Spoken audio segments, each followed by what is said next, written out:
J'ai envoyé un Non, non, message. mais Il est il était dans le groupe tout à l'heure. Il sait que ça commence à 2 heures. Ok, bon. Ah, Normalement.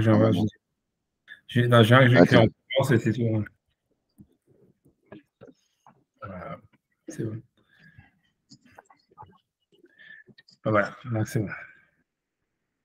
Alors, donc on est page. Non, ça c'est. Je croyais que c'était lui, mais c'est là. Je vous dis, c'est le.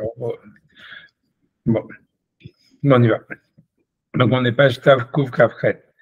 Ok. Donc j'ai le Midrash Rabbah. Donc c'est Bérévi, chapitre 16, 7 Zayin. Donc le Midrash Rabbah, dans le Midrash Rabbah, Yehi Erev En Ketiv Kan. Ça veut dire que le soir, il n'est pas écrit. Ak Vayehi Erev. Et le soir fut. Amar Rabbi Abahu nous dit, Melamed Shaya Boré Olamot ou Markivan. Ça nous apprend que Kabash Baruch Hu, il crée des mondes, il les détruisait. Ad Shivara était long, jusqu'à ce qu'il a construit ces mondes-là. Amar, il a dit, Den Hanayan Li. Celui-là, il me va bien, il me correspond. Hanayan Li, très difficile à traduire. Je ne sais pas ce qu'ils ont traduit. Rien dit grand. Qu'est-ce qu'ils ont traduit en français? Den Hanayan Li. Ils ont dit celui-ci me correspond, celui est bien. Comment ils ont? Traduction est marqué ils me plaisent. Donc, Bon. ceci me plaise, ceci ne me plaise pas. Ouais, il y a Itran Lo Hanayan Li. Ouais, ok, c'est pas. Okay. Je vais laisser, je ne vais pas trop me casser la tête. Ouais, non, c'est assez bizarre. C'est-à-dire, le mot lui-même, il est vraiment rare, hein. La construction du mot, elle est ouais, ouais. Ça serait plutôt, ils me sont adéquats. Ils me correspondent, ils me correspondent, ils me correspondent. Mais bon, tu vois, c'est pas, la traduction n'est pas évidente. Et il y aurait de quoi, bon, j'ai pas envie de me présenter là-dessus, mais en tous les cas, bon, si jamais tu poses des questions que je ne saurais pas quoi répondre, alors je chercherai. Mais pour l'instant, je garde comme ça. Ceci me correspond. C'est-à-dire, ces mondes-là me correspondent. Il y a Ton Lana et Almid, les autres ne me correspondent pas. Amar Rabbi Pinchas a dit, ok. Amar Rabbi Pinchas, Ta'amid de Rabbi Abahu, la raison de Rabbi Abahu, Vayir Elohim et Kolashar Asa ve'ine tov meod. Donc on va voir la même chose. Et Elohim, il a vu tout ce qu'il a fait et il a vu que tout était voilà, que tout était tov meod. Désolé du retard, désolé d'avoir raté. Alors, donc, principal, c'est de commencer. On est dans le BR, Réveillé, chapitre 7. C'est le décalage horaire? C'est le décalage horaire? C'est le décalage horaire. C'est le décalage horaire. Vous êtes à Paris? Vous êtes à Paris? Je suis à Paris. Ah, c'est pour ça. Ouais. Ouais, j'ai un petit peu. Après, là, ça prend du temps, c'est simple, je fais des erreurs de calcul. Le plus 6 et le moins 6, c'est difficile pour moi. J'avais pas compris que. Parce que je me dis, ouais, normalement, le mec, 7h30, 7h30 plus 6, ça va être 13h30, mais je sais pas pourquoi dans ma tête, c'était 14h30. Je sais pas, c'est vraiment bizarre. C'est pas grave. Un jour, j'arrive, ouais. Bon, ça veut dire, voilà, ceci me correspond, ça me correspond. Ok. Ok, donc il dit, je reprends, donc on est à Rabbi Pinchas, donc on est dans la page 528, Tafkouf Kafret, et donc on est en train d'expliquer sur l'histoire qu'Hachem il créait des mondes et il détruisait. Et avant de trouver que celui-là, il lui correspondait, il disait ça c'est bien. Et maintenant, on nous cite, donc le premier avis, c'est-à-dire Rabbi Abahu, lui, il a apporté une preuve, sa source, c'est du fait qu'il n'y a pas marqué que le soir soit, mais il se fut le soir. Comme si le soir avait déjà existé avant, un truc comme ça. Ok, donc c'était ça sa déduction de dire voilà, ce monde-là, il me correspond, celui-là, il me correspond pas. Bref, et en tous les cas, bon, et ça, c'est Rabbi Abahu, lui vient dire, Rabbi Pinchas, pardon, lui, il vient à rajouter par rapport à l'avis de Rabbi Abahu en disant, j'en suis là, Rabbi Pinchas, Ta'amid de Rabbi Abahu, Rabbi Pinchas dit la raison de Rabbi Abahu, Vayar Elohim et Kol Asher Asa Benetov Meod. C'est-à-dire, Elohim, il a vu tout ce qu'il a fait, et il a dit c'est Tov Meod, c'est très bien. Donc, on a l'impression que, voilà, il se juge lui-même, c'est-à-dire qu'en tous les cas, parce qu'on peut être bon que par rapport à quelqu'un d'autre. Donc, ça veut dire en réalité qu'il y avait d'autres mondes et que celui-là, il est très bien par rapport à un autre qui est moins bien. Den Anayanli, celui-là, il me correspond. Yatron Anayanli, les autres mondes ne me correspondent pas. Ils n'étaient pas aussi bien, grosso modo. Adkan. Ok. Ok, donc ça, c'est le Midrash. Mais j'ai envie de voir qu'est-ce que lui dit, tu vois, avant de commencer, 2 secondes pour faire un petit peu. Ouais, ça, c'est le Midrash. Moi, je sais pas, moi, ça m'a jamais tellement posé de problème simplement parce que je me suis jamais, pour moi, les choses qui se passaient avant la création du monde, c'est un truc tellement lointain que je dis, c'est comme les mecs qui réfléchissent sur la préhistoire, qu'est-ce que ça nous change, tu vois. Tu vois, ça veut dire, ok. Je comprends qu'il y a des gens qui sont passionnés par ça, mais bon. Ok, attends. À Midrash, donc ce Midrash, ça veut dire il est pour certaines personnes quelque chose de très étrange, qu'il faut de l'éloignement au maximum, une chose qu'il faudrait éloigner au maximum. Chez Boré, que le Créateur veut qu'il voit les Olam, un monde, il crée un monde et qu'il le voit, chez Notov, comme quoi il n'était pas bon, au Machivoto, il le détruit, et il va en construire un autre. Ok. Ça veut dire même pour un artisan humain, c'est pas quelque chose d'extraordinaire de travailler comme ça. Ça veut dire, Kolsheken de Borolam, à plus forte raison dans le créateur du monde, qui n'est pas fatigué, voilà, qui n'a pas de, voilà, qui n'a pas de Yaaf, qui n'a pas de peine, on va dire, Veloyiga, qui ne se fatigue pas. Veno ben Adam, et que c'est pas un homme pour changer d'avis. Comment est-ce qu'on pourrait dire quelque chose comme ça? Ok, alors j'avance. Aval ben Adam lo yardu les pnémiyut amamarazé, donc les pnémiyut amamarazé, les gens qui disent ça, en fait, ils ne sont pas rentrés dans l'intériorité, en fait, de ce mahamar, de ce chapitre, de ce Velo amdu besodo, ils n'ont pas compris ce que c'est. C'est comme tu vas trouver dans toutes les créatures. Ashabara Hashem Idbar Odam, qu'Akadosh Baruch Hu a créé. Ayaboré Olamot U'Machrivan. D'accord. Donc, il crée des mondes et les détruisait. Varmer din Nyanli, Yatron Lo Nyanli. Ok, ça veut dire, et qu'il disait ça me correspond, ça me correspond pas. Donc, lui, il semble dire. Okay, que c'était quelque chose qui se répétait constamment. Ça veut dire, puisqu'il dit, de quoi l'Ibrahim, que tout ce qu'Hachem il a créé, il crée des mondes et des détruisait, ça veut dire, ouais, ok, alors ce que ça veut dire. Et au moment où est-ce qu'en réalité ils ont été créés, il n'y avait pas d'autres possibilités. En fait, ce sont ces choses qui ont été créées qui devenaient le principal de la création. Et en fait, on pouvait dire, voilà, ça, c'est la chose qui existe. Jusqu'à ce qu'il a créé l'homme, qui est le principal de l'existence. Il a dit, ceci, en fait, me correspond. Les autres ne me correspondent pas. Et à cause de ça, en réalité, toutes les autres possibilités, tous les autres existants ont été détruits. Quand Hachem il a choisi l'homme. Qui est le principal de l'existence. Et l'homme, c'est-à-dire c'est-à-dire qu'on ne peut plus dire qu'elles existent. Donc, ainsi c'est dans toutes les actions d'Elohim. Qu'au début, il y avait les nations. C'était eux, en fait, les existants de ce monde-là. Quand il n'y avait pas encore le peuple que Hachem il a choisi, il va.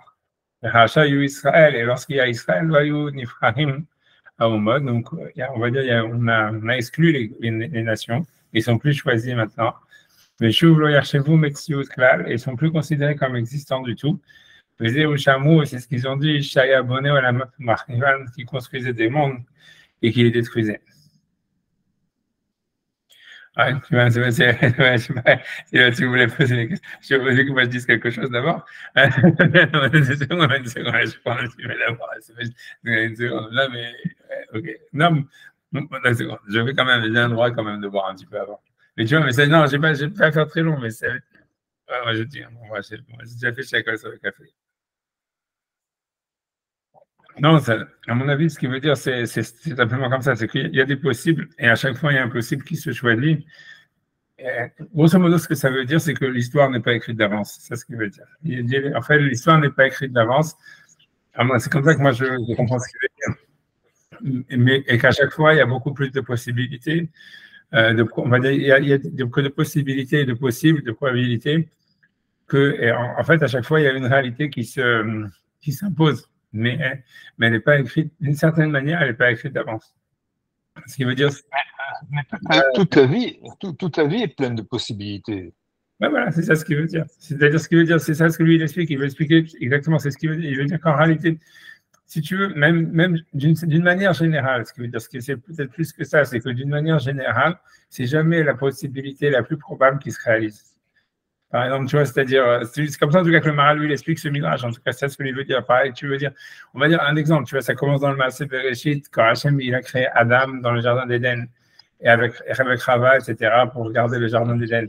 Donc, en fait, si tu veux, le monde qu'Hachem, il avait créé à la base, c'était le jardin d'Éden. Je ne sais pas pourquoi ma caméra, encore une fois, c'est le problème, c'est pas grave. Mais il s'est gouré complètement. Non, il s'est pas gouré, mais c'est-à-dire que c'était une possibilité qu'il avait, c'était la possibilité, c'était ça ce qui était écrit d'avance. Hachem, il avait préparé le jardin d'Éden. Il a conduit dans une impasse. C'était une impasse. Il ne savait pas que c'était une impasse? Ou bien il voulait qu'on sache qu'il existe des impasses?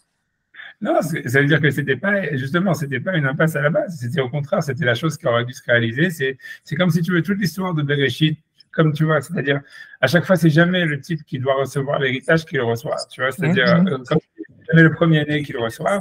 C'est comme si à chaque fois, si tu veux, tu vois, c'est ça l'histoire. C'est comme ça que tu vois, Nachmanides, il explique le premier passouk de Bereshit avec le premier rachid de Bereshit qui dit que les goïms, ils disent voilà, vous avez pris la terre. Pourquoi la terre, elle devait. L'histoire, c'est pourquoi la terre d'Israël, à la base, elle devait appartenir à des nations.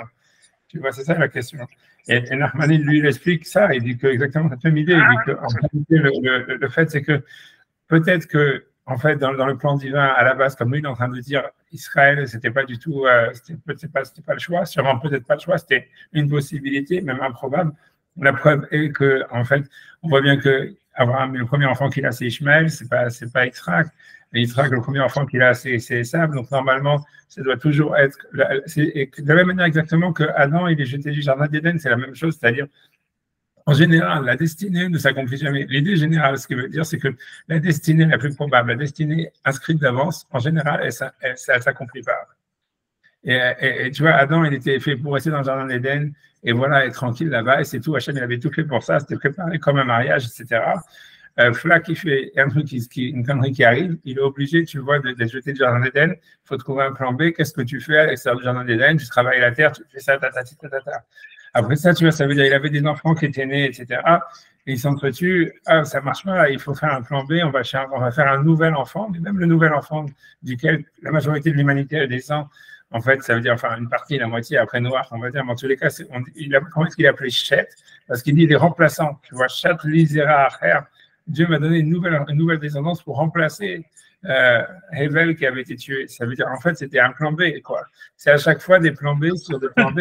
Tu vois, ce que ça veut dire, lui. Ce qu'il veut dire, c'est que si jamais le plan A, en fait, il n'arrive jamais pratiquement. Ça veut dire que ça s'accomplit pratiquement jamais. C'est toujours des plans B qui arrivent. Et donc, pour lui, c'est des mondes. Tu vois, c'est comme si il y a toujours des possibles. Et en fait, des possibles, voilà. Tu vois, c'est exactement dans le même sens qu'un peu quand Yitzhak, il bénit Esav, il bénit Yaakov, pardon, par erreur, on va dire. Et après ça, Yaakov, donc c'était un plan B pour Yitzhak. Mais une fois qu'il lui dit à Yaakov d'aller se marier, il lui fait la bénédiction, il lui refait la bénédiction Belev Shalem, en disant voilà, ok, c'est vrai que c'était une erreur si je t'ai béni, quoi, grosso modo. Peut-être oui, peut-être non, mais en tous les cas, maintenant que je t'ai béni, c'est toi qui as la bénédiction. Et c'est un peu ça l'idée. C'est exactement comme Rachid dit sur la terre d'Israël en disant voilà, Hachem, il a pris la terre, il a donné à celui-là, il a repris à l'autre. Ça veut dire, en fait, voilà, ça veut dire peut-être que Israël, à la base, c'est pas eux qui auraient dû avoir la terre d'Israël. Et en fait, c'est pas des voleurs parce que tu vois, l'idée, c'est que une fois que cette possibilité, elle s'est réalisée, maintenant, tu vois, c'est là qui a été choisi par Hachem. C'est ça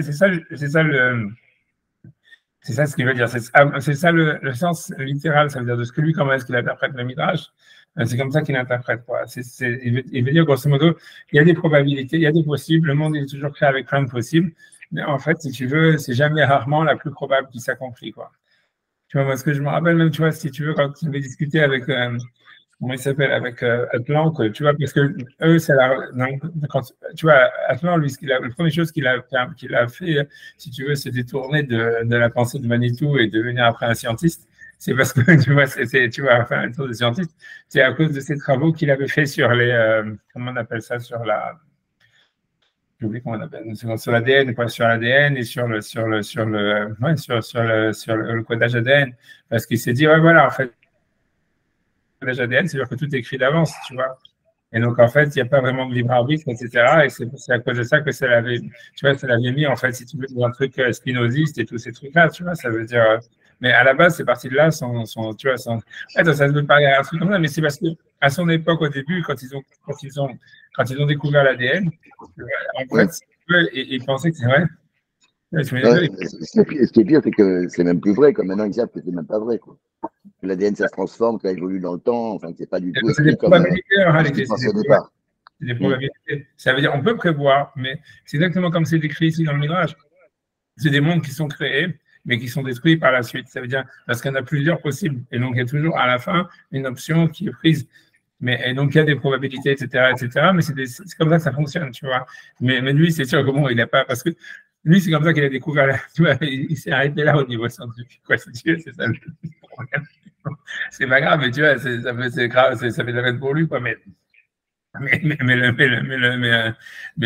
mais ce que je veux dire, voilà, mais ça veut dire, c'est ça ce que ça veut dire, c'est-à-dire grosso modo, c'est ça, il y a des probabilités, il y a des possibilités qui sont créées, et à la fin, il y en a toujours une, il y en a une qui va advenir, et c'est en général pas celle qui avait été prévue d'avance.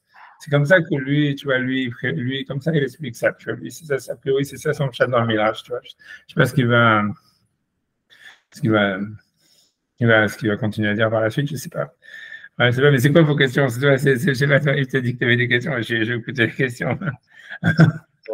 Moi, j'étais parti sur des questions plus prosaïques, on va dire. Quand il dit il crée des mondes, il les détruisait. Ce que j'aimerais savoir, moi, c'est par rapport à toute l'histoire de la création, en fait. C'est un truc qui reste assez, pas toujours très, très bien établi dans ma tête.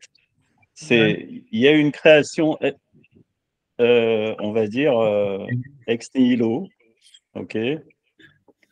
Et après, il y a eu plusieurs. Est-ce qu'à partir de cette création et la création d'un premier monde, ensuite Dieu il détruit ce monde et il en fait d'autres, on va dire, par exemple, des mondes qui ont préexisté auparavant, mais il n'y a eu qu'une seule création comme ça ex nihilo. Et pas. Donc les mondes qu'on détruit, c'est à partir d'une première création, les mondes qu'on détruit et qu'on recrée, pour une durée de 6000 ans, en gros, je ne sais pas. Parce que là, effectivement, là, bon, là, c'est une, on va dire, ce qu'on appelle des mondes détruits, c'est, on va dire, l'espèce ou qui est en lead par rapport au monde jusqu'à que l'homme arrive et à ce moment-là. Et même à l'intérieur de l'homme, maintenant, on va dire que il y a des mondes qui sont créés, détruits, puisque, bon, il y a une première humanité, on va dire, avant le déluge, et après, la loi des nations, et un peuple juif maintenant qui a de la peine à exister, on va dire. C'est vrai, c'est pas très évident qu'on existe non plus, ça dans la vision du Maharal, quoi. C'est ça la question que je veux dire, l'architecture générale, quoi. C'est quoi l'histoire? Ou alors ce que le monde y retourne complètement, on va dire, le monde y retourne complètement une fois tous les 6000 ou tous les 7000 ans à un néant absolu et c'est recréé. Il y a un nouveau monde qui vient à l'existence. Bon, j'entends parler de tradition, de trucs, mais c'est assez flou. J'arrive pas vraiment à voir s'il y a une vérité là-dedans ou est-ce que chacun a son mythe. Je sais pas, ouais, ça, ce que tu dis, c'est une marque dans Avodah je crois, j'ai oublié maintenant où. Moi, c'est dans Avodah la Gemara dit que le monde, il a 6000 ans, mais le dit ailleurs, après, dans Sanhedrin, elle répète encore une fois cette histoire-là du monde qui est détruit, qui reste après que Hachem, et des trucs comme ça, et blablabla. Et ouais, et qu'il y aurait, ouais, moi, ça veut dire, moi, avant, j'aurais dit ça. Moi, avant, je disais ça dans plein de cours. Moi, j'ai dû sortir des trucs comme ça. Ça veut dire, tu vois, c'est dans la. Ouais. Il semble que même Maïmonide, il disait enfin, dans le guide des égarés que, bon, il y a eu une création, on va dire, maintenant elle est infinie. Bon. Le Rambam, il dit que le monde, il n'a pas de fin. Le Rambam, il dit que le monde, il est infini et qu'il n'y a pas de. C'est-à-dire, il a un début, mais il n'a pas de fin. C'est ça son histoire parce que, ouais. Ouais, ça veut dire, je comprends, ça veut dire, qu'est-ce que je te dis? Ça veut dire, c'est compliqué, c'est-à-dire, tu vois, en réalité, pour reprendre l'histoire, tu vois, ça veut dire, tu vois, en fait, l'idée, c'est comme ça, si on dit, voilà, Hachem, pour Hachem, il est éternel, etc., donc, ok, il est au-dessus du temps, on va dire. Donc, en fait, tu vois, ça veut dire, au niveau de la création du monde, par Hachem, ça veut dire, si le monde, en fait, il est fait pour 6 000 ans, il est déjà détruit, etc., etc. Est-ce que c'est probable? Est-ce que c'est possible? Tu vois, c'est-à-dire, ouais, tu vois, je comprends, tu vois, je comprends maintenant, je comprends pourquoi le Rambam ne pense pas comme ça. C'est parce que, tu vois, pour lui, c'est comme en réalité, si tu veux, on a l'impression, dans l'idée de l'histoire, ça veut dire qu'en réalité, c'est comme si toutes les comment dire, les possibilités du temps, ça veut dire les aspects du temps possibles, ça veut dire, disons qu'il y a un temps du présent, après il y a un temps, on va dire, il y a une temporalité du présent, il y a une temporalité, même on va dire d'éternité, mais ça veut dire même après la création du monde, le monde, il est en fait il a quand même une relation à l'éternité, puisqu'on peut en fait avoir une relation avec le divin, etc., qui est dans l'éternité, là où il n'y a pas de mouvement. Tu vois, en réalité, ça veut dire qu'en réalité, là-dedans, tu vois, pour expliquer l'histoire, c'est que voilà, je vais expliquer ce que ça veut dire. Ça veut dire que si jamais, tu vois, la création du monde, normalement, selon les Midrashim, et c'est en fait, si on peut dire vraiment que le monde, il a une relation avec l'éternité d'Hachem, de Dieu, après la création du monde, en fait, la seule manière d'expliquer ça, c'est de dire que la création du monde, elle est renouvelée à chaque minute, à tous les jours, en tous les cas, à tous les moments. Que le Maaseh Bereshit, c'est un truc, tu vois, qui se renouvelle.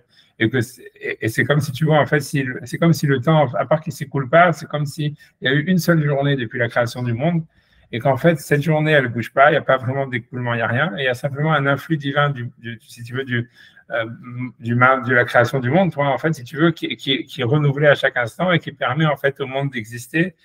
Tu vois, ça veut dire d'exister et qui lui donne une sorte de mouvement, quoi.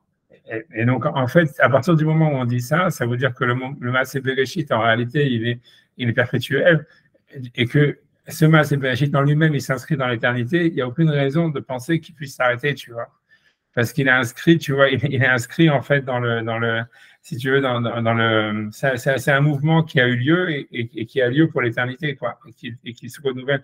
Donc, je pense que c'est pour ça que le Rambam, lui, pense que le monde, en fait, il n'a pas de fin. Même s'il a un début, il a été créé par le Maaseh Bereshit, pour lui, c'est une absurdité. Comme je dis, tu as raison, dans le guide des égarés, je te l'ai dit, c'est contrairement à ce que la Gemara elle dit, etc. Lui, et contrairement à cause de ça, même à sa philosophie, pour lui, c'est très difficile, contrairement au grec. D'une manière philosophique, le seul point où vraiment le Rambam, il est d'accord d'assumer un désaccord avec les Grecs, c'est sur ça, c'est parce que tu vois, dans la philosophie grecque, quelque chose qui a un début, il a une fin. Et donc, c'est pour ça qu'Aristote, quand il parle sur l'éternité du monde, il dit ça veut dire que le monde, il n'est pas créé, et donc il pense qu'il n'a pas de fin. Et si tu veux, ça, c'est un axiome qui a chez tous les philosophes grecs. Dans la Torah, comme tu dis dans la Gemara, on te dit, ouais, le monde, il va être détruit au bout de 6 000 ans, après il est reconstruit, etc. Et le Rambam, lui, en fait, il s'oppose, en fait, il s'oppose jamais, en fait, d'une manière catégorique à la philosophie grecque, surtout quand il n'a pas de preuves. Et le seul que sur ce point-là, c'est-à-dire sur le point de dire que bien que le monde a un début, il n'a pas de fin, alors qu'en disant ça, il s'oppose aussi a priori à ce qui est marqué dans la Gemara et à ce qui est marqué dans les Chazal. Donc, c'est pas qu'il est en train de défendre la foi ou la tradition contre la philosophie grecque. Non, tu vois, c'est comme s'il exprime pour lui un truc qui est complètement inconcevable autrement, même contre les Chazal. tu vois, contre ce qui est marqué dans la Gemara et contre les Grecs. Tu vois, que pour lui, c'est comme si tu dis, je sais pas, c'est comme si tu dis, voilà, il y a deux réalités, tu vois, comme si tu dis, il y a la science d'Einstein, la science de la physique quantique et tout ça, et que tu es un scientifique et tu dis, non, je pense qu'ils se sont trompés, et j'ai pas de preuve, mais je suis sûr, et que d'un autre côté, tu as une tradition très forte, tu vois, qui vient de tes parents, que c'est une tradition rabbinique, et tu dis aussi, je suis sûr qu'ils se sont trompés, et j'en suis convaincu, et j'ai pas de preuve, tu vois. C'est assez incroyable comme chose, tu vois, surtout quand tu vois que tout le reste du bouquin, c'est de la conciliation, tu vois, tu vois, ça veut dire qu'on ne met pas en cause jamais ni la tradition, ni la science. Tu vois, pour lui, c'est justement de dire qu'en fait, les deux peuvent aller ensemble. Mais sur ce point-là, tu vois, moi, ça m'a toujours choqué. C'est-à-dire, quand tu lis le livre, c'est le truc, tu vois, le plus choquant, tu vois, le plus bizarre, tu vois, et le plus.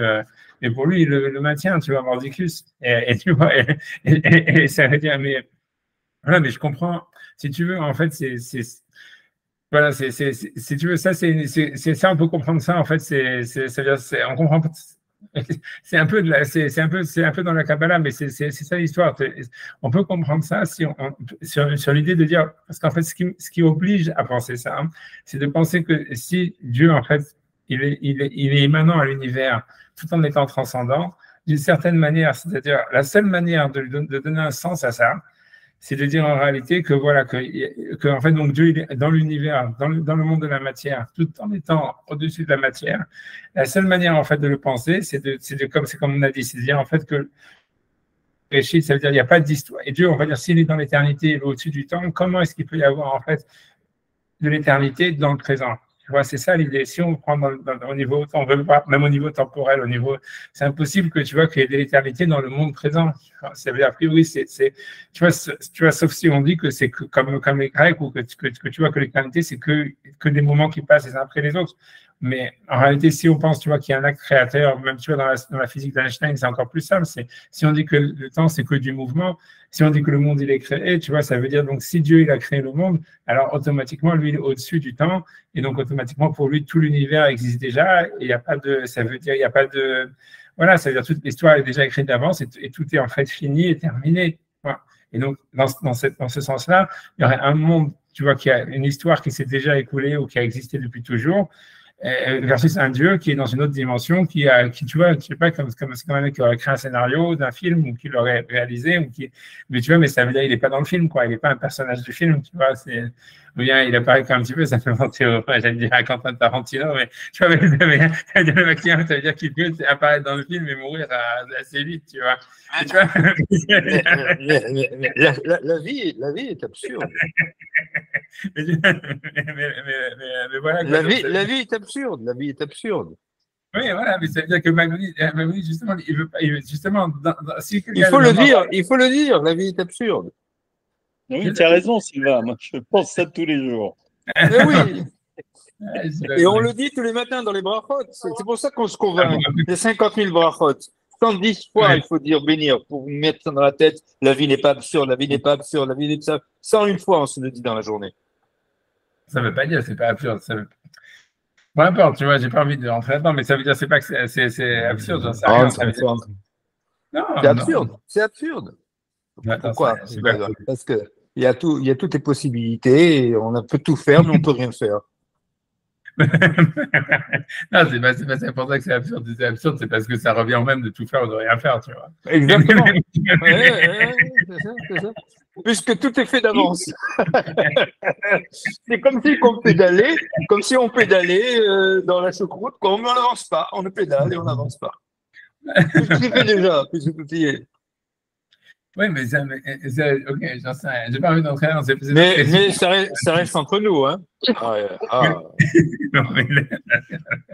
Non, mais je veux dire, c'est une autre question là, sur l'essence de la vie. Mais c'est-à-dire déjà, tu vois, a priori, c'est Midrash. Parce que si on commence après à divulguer, moi, avant, je pourrais faire ça, mais je me dis, bon, comment on va essayer de réfléchir sur le Midrash, quoi, puisque c'est attribué depuis le début. Donc, attends, mais avant, sans bifurquer sur l'histoire du sens de la vie. Il fallait pas arriver en retard, autrement, on aurait été moins agressif. Mais non, mais on peut parler sur les genres de la vie après. Mais bon, en tout cas, pour l'instant, on a parlé sur l'histoire. Est-ce que lui, tu vois, ce que ça veut dire, c'est ça, c'est que ce que je veux dire, tu vois, c'est pourquoi Maïmonide lui pense que le monde il est éternel et qu'il n'a pas de fin, c'est parce que, en fait, pour lui, la seule manière de dire que Dieu, il est dans la matière, tout en étant au-dessus de la matière, c'est qu'en fait, il est dans l'acte créateur et que cet acte créateur, en réalité, donc, et ça correspond à ce qu'on dit dans la prière. Est-ce que, si je peux revenir, est-ce que, et voilà, ok, bon, je regarde ça. C'est pas ce que tu as envoyé, mais bon. Ok, tu vois, mais ça veut dire que ça correspond en fait à la. Que je ne sais pas comment dire, tu vois, ça correspond ça correspond à ce qu'on dit dans la Tfila, qu'Akadosh Baruch Hu, il renouvelle à chaque moment le Maaseh Bereshit, etc. Ça veut dire, voilà, c'est que dans cette manière-là, en fait, c'est-à-dire, on peut comprendre qu'il y aurait une unité, l'éternité peut connecter avec le présent, avec l'instant du présent, avec la temporalité du présent, avec la temporalité où il y a l'espace-temps, quoi. C'est uniquement de dire que si l'acte créateur, il se renouvelle constamment. Alors, une fois que c'est ça, cette connexion de l'acte créateur, tu vois, Maïmonide, il a raison de penser que, tu vois, que c'est impossible que cet acte créateur, il s'arrête à un moment, tu vois, puisqu'il est perpétuel et c'est justement le pont, en fait, qui est entre l'éternité et le présent. Donc, pour lui, tu vois, c'est pour ça, en fait, qu'à mon avis, il pense que le monde, on est obligé de penser que le monde n'a pas de fin, tu vois. Et que tu vois, que son univers, en fait, il va toujours être, il va être perpétué, etc. Voilà, tu vois, voilà, ça c'est ce que tu vois, c'est ce que je pense. C'est pourquoi Maïmonide lui pense ça. Maintenant, en ce qui concerne, tu vois, la création, voilà, alors, comme tu dis, a priori, ça veut dire a priori pour Maïmonide, et pas simplement pour Maïmonide, mais a priori pour tout le monde, c'est pour les kabbalistes et tout ça, c'est beaucoup plus difficile de comprendre comment ça se fait que le monde il a été créé par étapes. Voilà, ça veut dire que c'est plutôt en réalité, quand tu regardes pour revenir à l'histoire, c'est quand tu regardes le Maaseh Bereshit dans la Torah, on a l'impression dans le premier passouk que tout le Maaseh Bereshit, il a été créé en un bloc au début, puisqu'il y a marqué Bereshit bara Elokim et Hashamayim et Haaretz, tu vois, Haaretz et Tohu Vabohu, Roshech al Pnei Tehom, etc., Ruach Elokim et Achefet al Pnei Hamayim, ça veut dire, il y avait déjà Hashamayim et Haaretz, Tohu Vabohu, tu vois, Ruach Elokim Maïm, tout ce que tu veux, et donc tous les éléments, ils sont déjà présents avant le premier jour où Hachem dit que la lumière soit. Ouais, et donc, c'est ça l'histoire, c'est qu'a priori, on parle d'un truc qui est en bloc. La question est de savoir qu'est-ce qui s'est passé, en fait. Tu vois, qu'est-ce qui s'est passé pendant les 6 jours de la création. Et tu vois, puisque tout était déjà là. Tu vois, c'est ça la vraie, c'est la question qu'ils se demandent, tu vois, et que même quand tu prends le même dans le guide des égarés, c'est ça ce qui l'interroge. Tu vois, c'est évident pour lui, justement, comme le Maaseh Bereshit, c'est quelque chose qui se renouvelle à chaque minute, donc ça veut dire, en fait, c'est quelque chose, c'est un mouvement, une création qui se fait en un bloc, et comme c'est marqué dans le premier passage de Bereshit, donc qu'est-ce qui se passe après dans les 6 jours de la création? Et encore plus que ça, c'est que si tu regardes. Ne pas penser justement, alors qu'il y a une création initiale avec, on va dire, une matière, on va dire, qui est malléable d'une certaine façon. Ouais. De temps en temps, enfin, ou un cycle régulier, elle va s'organiser d'une certaine façon. Et après une destruction. On voit même que dans le Sefer Bereshit, le déluge, ça correspond à une destruction complète, quoi, de l'humanité, avec une. On peut imaginer, si tu veux, que le monde, il a été créé, c'est une matière brute qui est organisée en tohu-bohu, et à ce moment-là, il s'organise d'une certaine façon avec, je veux dire, des leaders, des trucs. Ensuite, c'est détruit. Je veux dire, ça se perfectionne au fur et à mesure. Je sais, un schéma évolutionniste comme ça. C'est ce que dit, tu vois, lui, le Maharal, mais ce qui est surtout important de penser, c'est que ça aurait pu ne pas arriver. C'est ça ce que le Maharal, à chaque fois, ce que le Midrash veut dire sur le Maharal. Ça veut dire, le déluge aurait pu ne pas arriver. Même à la base, tu vois, le déluge n'était pas probable. Tu vois, c'est ça l'idée. C'est que, tu vois, que Adam soit jeté du jardin d'Éden, c'était pas probable. C'était possible, mais c'était pas probable. Ça aurait pu ne pas arriver, et c'était pas l'option privilégiée, si tu veux, pas simplement par Hachem, mais ça veut dire dans la réalité de la chose. Tu vois, un type, il est dans un jardin avec une super meuf et tout ça, etc., avec des anges qui travaillent pour lui. Tu vois, il est en vacances à Cancun et tout ça, etc. Il n'y a aucune raison, tu vois, qu'ils merdent et qu'ils disent, je sais pas, qu'ils commencent à foutre le feu dans l'hôtel où est-ce qu'il est, tu vois ce que je veux dire. Ça veut dire,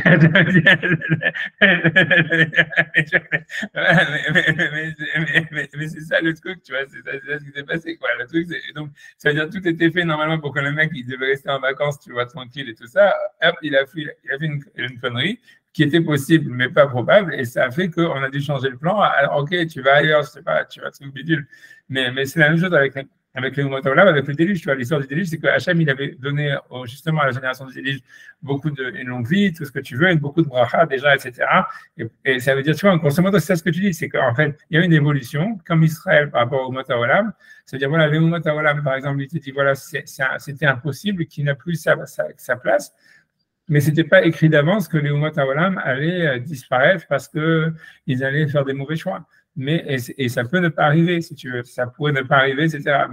Mais en fait, tu vois, à la fin, ce qui se passe, c'est qu'il y a, comme tu dis, il y a du rebut quoi, qui se crée. Il y a ce qu'on appelle des clipotes, des machins comme ça. Ça veut dire, voilà, c'est parce que ce qui se passe, c'est qu'est-ce que tu fais avec ce qui reste du monde ancien, tu vois.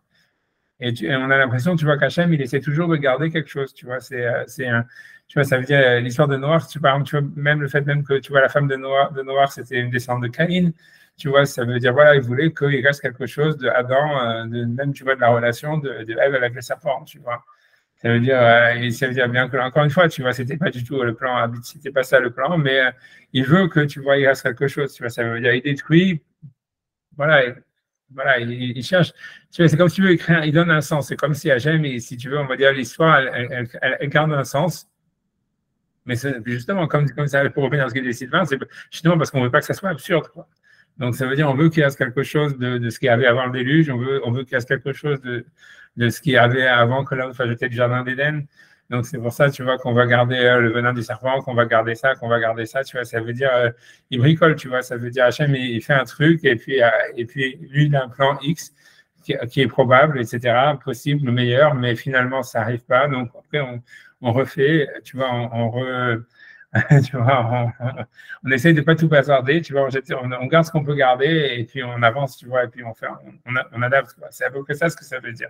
C'est comme ça que lui. Mais ça, c'est la part divine de l'être humain. Il est irréductible à une histoire préécrite finalement. Tu Voilà, vois, c'est-à-dire, malgré tous les, voilà.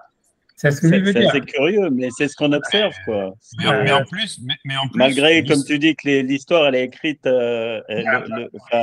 l'histoire, elle semble merveilleuse et magnifique. L'être humain, il est irréductible à ce. Il est obligé de trouver une issue, quoi. L'histoire, c'est un vêtement qui cache notre nudité. Nudité et nullité, ce que vous voulez. D'accord, ok. Je sais pas, non, peut-être, oui, non, peut-être, mais bon. Mais le vêtement est peut-être important, tu vois, c'est ça l'histoire. C'est ça, ouais. C'est pour ça que dès le début, Adam Rishon il devait être, et puis on lui a mis un vêtement, ça y est, c'est terminé. Tu vas te couvrir dorénavant. Ok, d'accord. Avec l'histoire, avec les faits, avec la mise en scène, avec la sociabilité, avec le zoom et compagnie. Oui, non, je comprends ce que vous dites. Mais bon, mais à la fin, peut-être que la vie devient plus importante que la personne, tu vois, à la fin. Oui, c'est sûr. Je crois quand tu dis le Gan Eden, la pièce dorée, ça fait que les hôtels à Cancun, j'y étais, on s'emmerde au bout d'un moment. Non, mais c'est vrai. Et les Pessards à l'hôtel. C'est le top. C'est le top. J'ai donné une fois, ça. J'ai donné une fois. C'est le top. C'est le top. Tout le monde crie plus fort le CDR. Ah ouais, merci. Oh là là. Et après, tu fais pas ça à l'envers. Après, à la fin de la fête, tout le monde rentre au même moment. C'est la sortie d'Égypte. À la fin de la fête. Tout le monde se précipite. Et en règle générale, le tour opérateur fait faillite. Donc, ce qui nous est arrivé, on est bloqué à l'hôtel. Il n'y avait plus d'avion. Le tour opérateur est parti avec la caisse. Véridique. J'ai pas entendu, c'est dommage, hein, c'est coupé. C'est coupé, j'entends pas. J'ai pas entendu la remarque de notre ami. Non, mais parce que non, j'ai dit tu fais le CEDER à l'hôtel et avec la sortie d'Égypte à l'envers parce qu'à la fin de la fête, tout le monde se précipite pour reprendre l'avion et le tour opérateur te plante parce qu'il fait faillite. Et tu te retrouves comme ça. En rade dans un hôtel à attendre un nouvel avion. Ouais, tu te noies dans le noix. La mer qui se referme sur toi. Enfin. Après toutes ces histoires, ce traumatisme. Mais bon, mais ça veut dire, mais bon, mais c'est ça ce que ça veut dire. Comme tu dis, pour revenir à l'histoire, voilà, c'est ce que, à mon avis, c'est ce que le Maharal veut dire sur ce midrash. Il veut dire, voilà, il y a des possibles, il y en a qui choisissent. Voilà, maintenant, est-ce que ça veut dire que c'est comme tu dis, c'est ça ce qui fait que le choix de l'homme, il a un sens. Mais c'est comme tu dis, le vrai, c'est ça l'histoire, c'est ça ce qu'il veut dire dans le Midrash, c'est ça comme ça que le Maharal l'interprète. Comme dit, le déluge aurait pu ne pas arriver, l'homme n'aurait pu ne pas être chassé du jardin d'Éden, les Goïm Israël, tu vois, ça veut dire Israël aurait pu ne pas être numéro un si Esav avait mérité, si Ishmaël avait mérité. C'est ça ce que ça veut dire, c'était ça le plan divin. Et donc, le choix de l'homme a une incidence. Maintenant, comme tu dis, ça, c'est ce qu'il veut dire, ça, c'est comme ça que lui l'explique. La question, c'est de savoir, voilà, comment, ça veut dire, voilà, tu vois, si tu crois en Dieu, etc., c'est très difficile de comprendre comment ça fonctionne, tu vois. C'est ça ce que, si tu veux, tu vois, tu vois, ça veut dire, voilà, il a repoussé la question, tu vois, ça veut dire, ok, mais si Dieu est éternel et il est un dans l'éternité, comment, tu vois, ça peut ne pas être écrit d'avance, tu vois. Tu vois, c'est pour ça, tu vois, ça veut dire, mais c'est ça ce que lui, il veut dire ça, il veut dire en tous les cas. Voilà, mais il a repoussé la question. Et bon, je ne sais pas si lui va traiter. Forcément, une dimension, nous, on est dans une dimension immanente où il y a une interactivité comme ça, forcément, enfin, si tu veux, c'est dans cette dimension, c'est dans ce club-là qu'on joue, nous, je veux dire, le reste. Ouais, mais c'est quand même difficile. Mais tu vois, parce que on peut appréhender. Ouais, mais tu vois, l'idée, c'est qu'en fait, c'est ce que le Midrash il veut expliquer, à mon avis. Je ne sais pas si lui va rentrer là-dedans, mais c'est-à-dire parce que tu vois, ça veut dire, c'est parce que ce que le Midrash il veut expliquer, c'est que tu vois, la différence, tu vois, qu'il y aurait entre, tu vois, si tu veux, la philosophie existentielle et tu vois, ce que le Midrash il veut dire, en disant, tu vois, ça veut dire, la philosophie existentielle, ça veut dire, tu es libre parce que tu as choisi, donc ça veut dire, c'est ton choix qui fait que la chose, elle prend sens. Tu vois, et donc, tu vois, ça veut dire, tu vois, c'est-à-dire, on parlait de la philosophie existentielle 2 secondes pour expliquer qu'est-ce que le Midrash veut, en quoi, tu vois, si tu veux, en quoi ce Midrash, en quoi ce passage du Maharal, si tu veux, il n'est pas correspondant. C'est-à-dire, parce que normalement, on peut dire comme ça, a priori, ce que le Midrash il veut dire, c'est que le choix de l'homme a une incidence, voilà, et que donc, en fait, c'est l'homme qui écrit l'histoire, grosso modo. C'est comme si Hachem, il crée des possibles, et finalement, c'est le choix de l'homme qui va faire de quelle manière l'histoire, elle s'écrit. Et ça, donc le choix de l'homme, il a une incidence sur la destinée. Et que, voilà, et que comme si l'histoire, elle s'écrit au présent. Et ça, a priori, ça peut paraître sartrien, ça peut paraître existentialiste, en disant, voilà, tu vois, ça veut dire, comme une fois, c'est l'homme est libre parce qu'il a choisi, etc. C'est l'homme par son choix qui donne un sens à sa vie. C'est pas que la vie, elle a un sens existant déjà à la base. Et tu vois, et ça, on va dire, j'imagine, tu vois, que c'est comme ça que sûrement Lévinas et tout ça, eux, ils ont compris le Maharal. Mais évidemment, tu vois, c'est un dévoiement, c'est pas du tout ça ce qu'il dit. Tu vois, c'est pas du tout ça ce que le Maharal veut dire. C'est parce qu'en réalité, tu vois, parce que qu'est-ce qu'il veut dire le Midrash, contrairement à ça? C'est de dire, c'est qu'en fait, non, ça, c'est une réalité objective, c'est pas quelque chose de subjectif. C'est pas, il y a un monde objectif qui est absurde, et grâce au choix subjectif, je donne un sens au monde. C'est inscrit dans la création même du monde. Et c'est quelque chose, tu vois, qui est dans les atomes de l'univers. C'est pas un truc subjectif, etc., tu vois. Et maintenant, la question, c'est de dire comment c'est possible, tu vois. C'est ça l'histoire. C'est comment, ok, on comprend que, en fait, si tu veux, le choix de l'homme, il a une incidence sur l'existence de l'univers. C'est son choix qui donne un sens à sa vie, etc., etc. Ça, c'est facile à comprendre, tu vois. C'est pour ça que les existentiels, ils l'ont dit. Mais ça veut dire, le truc, tu vois, c'est comment est-ce que tu peux penser que ça a un sens métaphysique et que, si tu veux, ça s'inscrit dans les atomes de l'univers. Tu vois, ça, c'est beaucoup plus compliqué. Tu vois, c'est beaucoup plus, tu vois, c'est beaucoup moins certain. Tu vois, c'est beaucoup plus difficile à comprendre ça. Et c'était ça, a priori, la question, en fait, des prêtres catholiques. Ça veut dire comment tu peux penser qu'en fait, si tu veux, le choix humain, etc., en fait, comment au niveau si tu veux, de l'éternité de Dieu qui est le créateur du monde, en fait, il y aurait l'aléatoire qui serait possible, tu vois. C'est un peu comme, tu vois, la question d'Einstein, tu vois, le truc, c'est est-ce que Hachem joue au dé, c'est ça ce que ça veut dire. Et tu vois, quand Einstein a posé sur la physique quantique, c'est ça l'histoire, tu vois. Et le Midrash, en fait, il dit, ouais, non, Hachem joue au dé. Alors, la question, c'est de dire comment c'est possible, tu vois. Et ça, tu vois, tu vois, c'est ça, tu vois, non, c'est vrai que tu vois, ça peut paraître pourquoi comment d'un côté, c'est impossible, tu vois, ça veut dire. C'est pour ça, tu vois, que ça veut dire, c'est-à-dire penser que Hachem il joue au dé et qu'il y a de l'aléatoire au niveau du divin, ça revient à dire que Dieu n'existe pas, tu vois, grosso modo, tu vois, a priori. C'est pour ça, tu vois, qu'en fait, tu vois, qu'Einstein, il était en fait d'une certaine manière super religieux quand il a posé cette question à Bohr et que, tu vois, et que Bohr, il lui a dit, t'es un con ou pas, grosso modo, parce que t'es religieux, tu vois. Et tu vois, mais ça veut dire, c'est ça, en gros, c'est ça le dialogue, tu vois, mais voilà. Et tu vois, c'est vrai qu'en fait, tu vois, Einstein, il avait un côté con, quoi. C'était un sac, il était juif, tu vois. Mais tu vois, mais ça veut dire, tu vois, et donc voilà, la question, c'est, tu vois, le Maharal, lui, il a l'air tu vois, de style Maharal, tu vois, d'avoir un ce midrash. A priori, tu vois, donc si on reprend le midrash dans les mots, c'est pour ça que je veux dire, je ne sais pas si lui, normalement, parce que moi, normalement, moi, je suis rarement ce travail d'études normales, sérieuses, tu vois, parce que je suis trop paresseux pour ça, mais bon, si lui, il l'a pas fait, il faut bien que moi, je le fasse. Tu vois, ça veut dire, ce que tu veux dire, en fait, ouais, c'est-à-dire que là, dans le midrash, quand on nous dit Dieu, il regarde les mondes, il me plaît pas, il est en train de jouer au dé à chaque fois, quoi. Ouais, c'est parce qu'il va à se chaque passer. fois, Ouais. Non, mais à chaque fois, c'est lui-même qui tire les dés, c'est ça ce que tu dis. C'est lui-même qui tire les dés à chaque fois. Oui, mais il y a un choix quand même.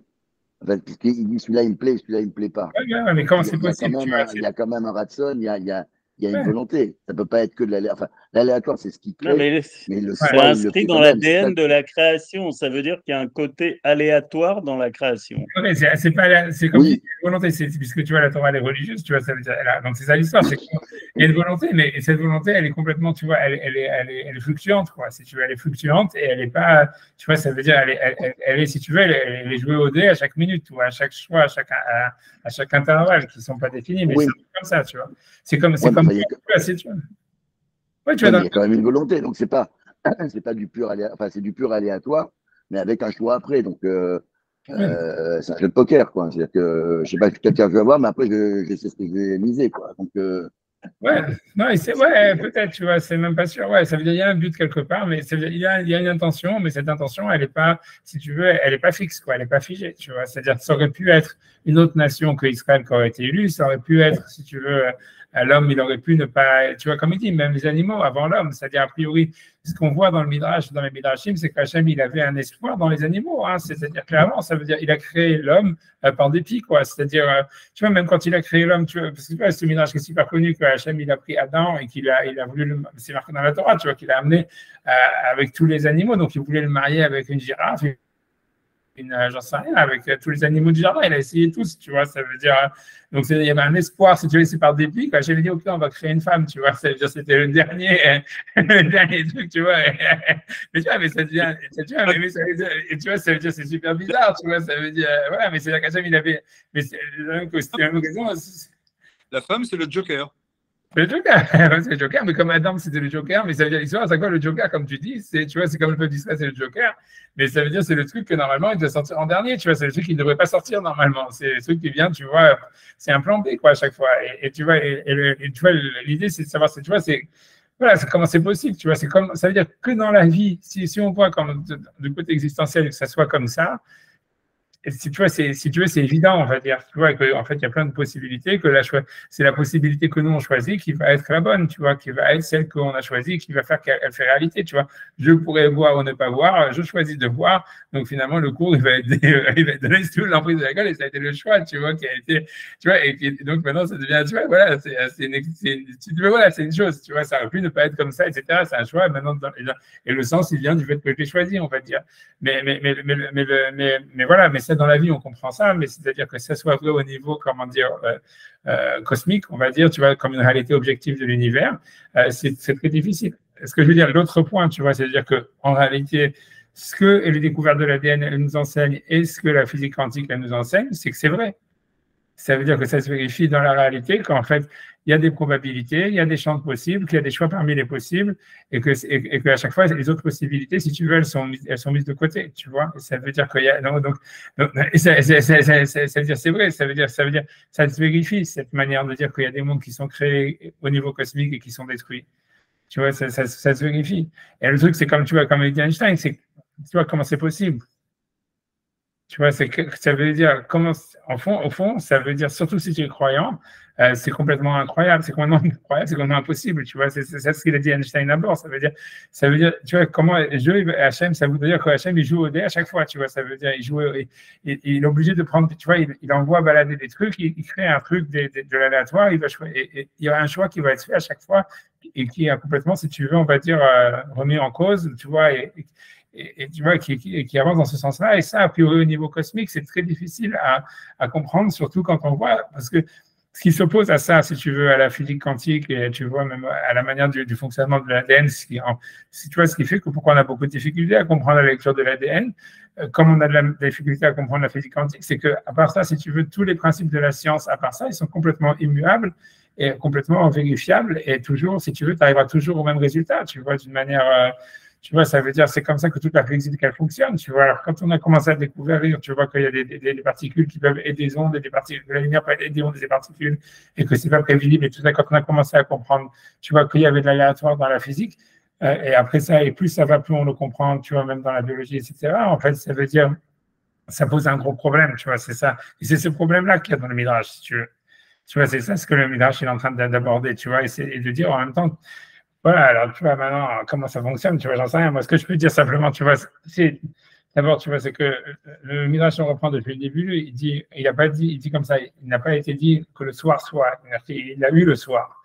Et tu vois, qu'est-ce que ça veut dire, tu vois, il y a eu le soir par rapport à que le soir soit, ça veut dire qu'en fait, le soir existait déjà, tu vois. Et donc, et encore une fois, je te dis, ça revient à ce que moi je pense, tu vois, ce que ça veut dire. Et a priori, c'est Rabbi Abaou, le premier avis, il s'arrête là, tu vois, ça veut dire toute sa déduction, elle est de là, elle est du fait qu'il y a marqué que tu vois que le soir était, et le soir. Et encore une fois, ça voudrait dire, grosso modo, ce que ça veut dire, tu vois, en deux mots, moi ce que je pense, tu vois, ce que ça veut dire, c'est que il y a un cadre, tu vois, c'est Hachem, il a créé un cadre, tu vois, ce cadre, en fait, si tu veux, c'est le jour, ce qu'on appelle, tu vois, ce qui est appelé dans la Torah, ce que le soir était, le matin était.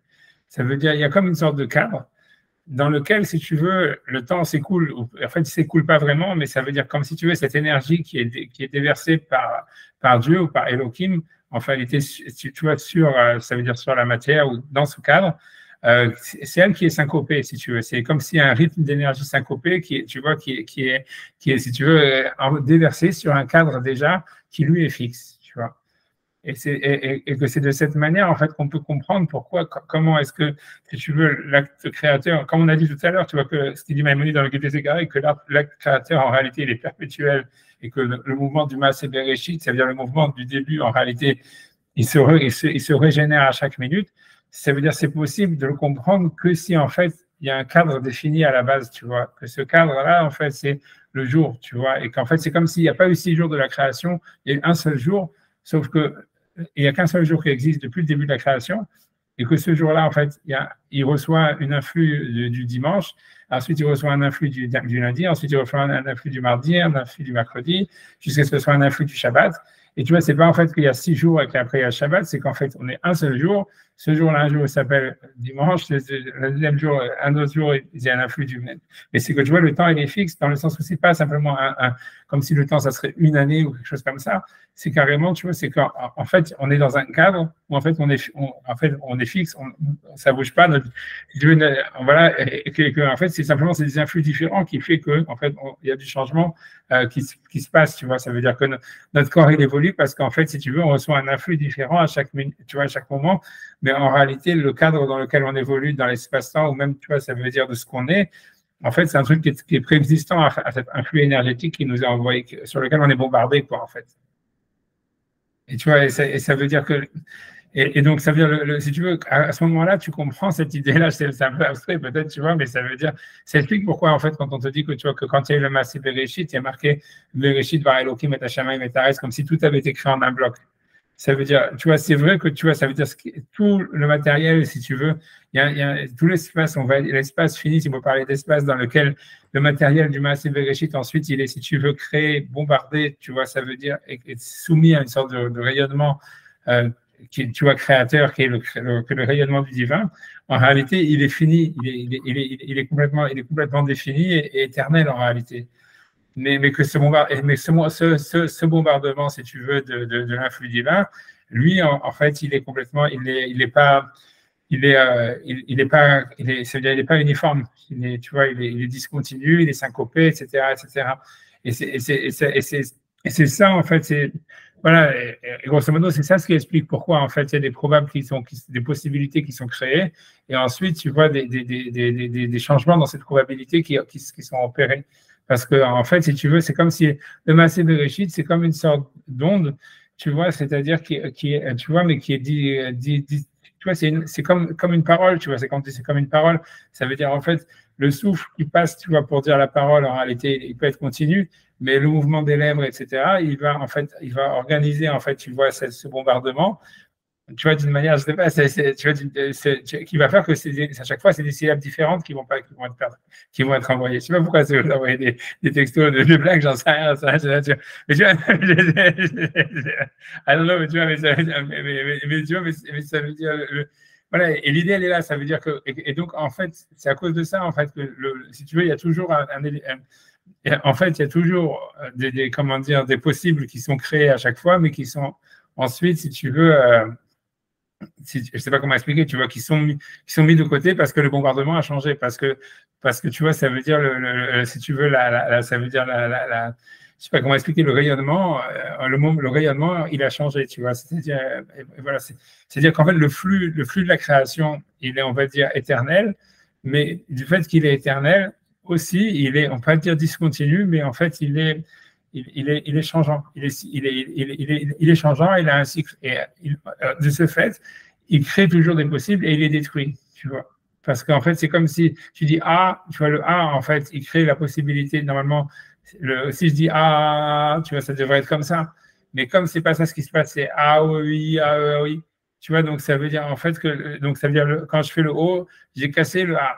Quand je fais le E, j'ai cassé le U, tu vois, donc ça veut dire à chaque fois, et si tu veux, ça fait marrer, je sais pas, mais tu vois, tu regardes la Delphina, ok, d'accord, je vais me sentir tout ça, etc., mais ça veut dire, voilà, mais, ok, voilà, mais voilà, mais en gros, à mon avis, c'est ça ce que ça veut dire, c'est un truc dans ce goût-là, tu vois, et c'est-à-dire pour expliquer ça, tu vois, c'est-à-dire, ça veut dire, tu vois, en réalité, parce que comme je vous ai dit, en fait, dans le Maaseh Bereshit, après, la semaine prochaine, on fera la suite, je veux dire, on reprendra, de toute façon, on n'a pas avancé beaucoup, mais allez, après, lui, il rentre dans l'histoire de Vaïe Boker, tu vois, on va voir ce que lui va dire, comment expliquer c'est quoi le chat. Ça veut dire, mais on va voir, parce que lui il explique aussi le Midrash, de comment ça fonctionne. Mais tu vois, ce que ça veut dire, je voulais dire simplement dans le Maaseh Bereshit, si tu regardes, tu vas marquer Bereshit, va Elokim et Hashamayim et Haaretz, que tout a été créé en un bloc. Ensuite, il y a les 6 jours de la création. Ensuite, quand tu regardes dans le chapitre 2, dans le verset 2, il y a marqué Ze Sefer Toldot Hashamayim Vaaretz Beyom Bero Elokim Beyom Bero Hashem Elokim Hashamayim, etc., etc. Ça veut dire qu'à la fin de la création, dans le 2e chapitre, on revient qui a été comme si le monde il a été créé en un seul jour. Si tu regardes là-bas, il est marqué le jour où Dieu a créé le ciel et la terre, etc. Blablabla. Et en fait, tu vois, si tu veux, le Ramban, tu vois, les Mekoubalim, ils expliquent tout ça, que de dire que l'idée, c'est que, parce que eux, ils expliquent que de la même manière, en fait, que l'homme, parce que l'idée, c'est d'expliquer, pour eux, ils voient en réalité, après ça, de savoir comment c'est de la manière cosmique, etc., mais c'est-à-dire, eux, ils voient, en fait, que de la même manière que l'homme, en réalité, si tu veux, il est articulé tu vois, d'un effet, je crois, neshama, c'est-à-dire d'un esprit, d'une parole, et ça veut dire, on va dire, d'émotion. En fait, si tu veux, c'est la même chose dans la création du monde. C'est-à-dire que dans le Maaseh, quand on dit Bereshit bara Elokim et Hashamayim et Haaretz, c'est bara, c'est ex nihilo parce qu'on est dans le monde en fait de la pensée. C'était pas une création en fait qui était entièrement matérielle. C'était un truc, tu vois, c'est comme si le plan ou l'idée de l'univers, elle a été créée en un instant, comme la pensée de l'homme en fait, si tu veux, elle crée le concept en un instant. Ensuite, quand on passe dans la Amira, puisque dans les 6 jours de la création, qu'est-ce qui se passe? C'est de la parole. Vayomer Elohim, et Dieu dit, etc. Donc, ça veut dire que de la même manière que dans le discours, dans la parole, en fait, il y a une organisation, il y a une purification, il y a tout ça, c'est ça ce qui se passe dans le discours, dans le récit. Et donc, dans le monde du récit, en réalité, il y a eu une création par étapes, tu vois, qui est la création qui est dans les 6 jours. En fait, les 7 jours de la création, c'est la création qui est vue par la parole. À chaque fois, c'est Vayomer, Vayomer, Vayomer. Et quand on parle, on fait le restatement à la fin dans le chapitre 2 qui dit le jour où Dieu a fait, ça parle du monde de l'action réelle, de Asot, puisque là-bas il y a marqué la Asot, pour faire. Et là-bas, dans le monde de l'action, il dit que dans le monde du présent, on revient sur un truc instantané parce que quand l'homme, en fait, même dans le monde du présent de l'action, il est aussi, c'est un truc qui est en bloc. Tu vois, ce qu'on est dans le monde des émotions, des sentiments, de la sensation, c'est à chaque fois un truc qui est en fait monolithique. Tu vois, et on revient en fait sur ce côté, sur ce monolithisme, etc. Non, mais ça veut dire, voilà, voilà, je vais pas rentrer là, mais tu vois, c'est pour ça qu'à mon avis, même ce qu'il dit le Maharal ici, tu vois, etc., c'est en fait quelque chose, tu vois, qui est, à mon avis, tu vois, voilà, ça veut dire que, voilà, c'est ce que je veux dire, c'est que même si jamais, ça veut dire que la raison pour laquelle, à mon avis, tu vois, je veux dire, ça veut dire, bon, bref, ça veut dire que la raison pour laquelle, en réalité, si tu veux, dans le monde de la physique même, on va découvrir en fait des lois qui sont immuables. Tu vois que c'est le monde de l'espace-temps, tu vois, d'Einstein, et après ça, tu vas trouver des lois en fait. On tombe dans une sorte de dimension où en fait, ce qui apparaît, c'est un monde de possible, où ensuite, à chaque fois, il y a des choix qui sont aléatoires, même si le mot il fait pas attirer. On va dire, tu vois, des décisions aléatoires, tu vois, des décisions en tous les cas changeantes, tu vois qui ne sont pas a priori, qu'on ne peut pas organiser comme étant prévisibles, des décisions imprévisibles, on va dire comme ça. Des décisions imprévisibles tu vois, qui apparaissent dans le champ, tu vois, de la nature, que dans la physique quantique, ou même, tu vois, ça veut dire même dans l'ADN, tu vas retrouver ça. Tu vois, ça s'expliquerait, en fait, c'est comme si, en fait, a priori, tu vois, ça s'expliquerait, c'est comme s'il y a des dimensions, ça veut dire, si on, tu vois, dans l'optique de la Kabbale, pour l'instant, c'est dans l'optique de la Kabbale et des Midrashim, ça s'expliquerait parce qu'en fait, c'est comme si c'est normal, en fait. C'est de la manière que chez l'homme, si tu veux, il y a la dimension de la pensée, il y a la dimension de la parole et la dimension de l'action, qui sont en fait 3 dimensions qui sont articulées les unes sur les autres. Elles sont malgré tout, tu vois, dans des sphères différentes, tu vois. Et tu vois, ça voudrait dire ça. Ça veut dire que, en fait, si on veut relier ce qui est avec la connaissance de la science actuelle avec ce qui est marqué dans les Midrashim, ça veut dire que la création tu vois, des 6 jours, ça serait la création, en fait, de l'espace quantique, tu vois, en réalité. Et tu vois, et ça veut dire, tu vois, ça veut dire, c'est l'espace où l'aléatoire existe, mais même cet aléatoire, il est régi, en fait, par un cycle, tu vois, qu'on n'a pas encore découvert rien, mais qu'on verra que ça veut dire, comme il y a les 6 jours de la création, il y a quelque chose de cyclique dedans. À mon avis, tu vois, j'en sais rien, mais même dans la physique quantique, on voit qu'il y a quelque chose de cyclique. On peut prévoir justement par des probabilités, des machins, etc., quelques trucs, tu vois. Mais donc c'est pas le foutoir, tu vois. Ça veut dire c'est aléatoire, mais et il y a de la liberté, ça veut dire il y a du choix, etc. Et c'est l'espace quantique et c'est l'espace, si tu vois, c'est l'espace qui est dans les 6 jours de la création. Mais à part ça, il y a eu, si tu veux, une création en un bloc, tu vois, de où cet espace quantique il se trouve, tu vois. Ça veut dire, et ça, tu vois, ça veut dire où il n'y a pas d'aléatoire, comme tu vois, comme dans la physique d'Einstein, etc. Si tu veux, dans l'espace-temps, quand on est au-dessus de l'espace quantique, et tu vois, et ça veut dire, mais après ça, il y aura encore un autre monde, tu vois, où je ne sais pas si tu vois que ce serait le monde historique, tu vois, parce que c'est le Lahasot, où là aussi, tu vois, on va dire, c'est aussi écrit, en fait, ça veut dire, il y aurait une destinée, quelque part, tu vois, qui doit arriver, tu vois, etc. Mais ça veut dire qu'en fait, ces dimensions-là, en fait, on les retrouve chez l'homme, on les retrouverait dans la science, on les retrouverait, en fait, tu vois, dans l'univers, tu vois, c'est dans la structure de l'univers. Tu vois, c'est ça ce que moi je pense, tu vois, que le Midrash, en tout cas, le Midrash, il tend à ça. Je n'ai pas encore vu ce que le Maharal veut dire, mais je sais que là, j'ai vu que le Maharal lui parle du Vayireh. Ça veut dire que, ouais. Ça veut dire que nous, on se débat dans l'espace quantique comme ça pour percuter, on va dire, à un moment, on va dire, on doit chercher quand même des points à percuter pour déclencher, on va dire, le sens et l'historique, quoi. Enfin, un aboutissement historique, quoi, qui est écrit. On nous dit quand même qu'il y a un objectif. Mais c'est à nous quand même de nous débattre à l'intérieur d'un monde de possibles, on va dire, pour essayer. Mais taper comme ça, nous débattre et taper pour déclencher un jour quelque chose, quoi, peut-être. Un truc comme ça. C'est ce que je dis, c'est ça. Et c'est un peu, tu vois, comme le don de la Torah, tu vois bien qu'en fait, si tu veux, quand on a reçu la Torah, ça marche la semaine, je pense que c'est au Dashlichit et au Google que j'ai fait manger. Tu vois, mais ça veut dire,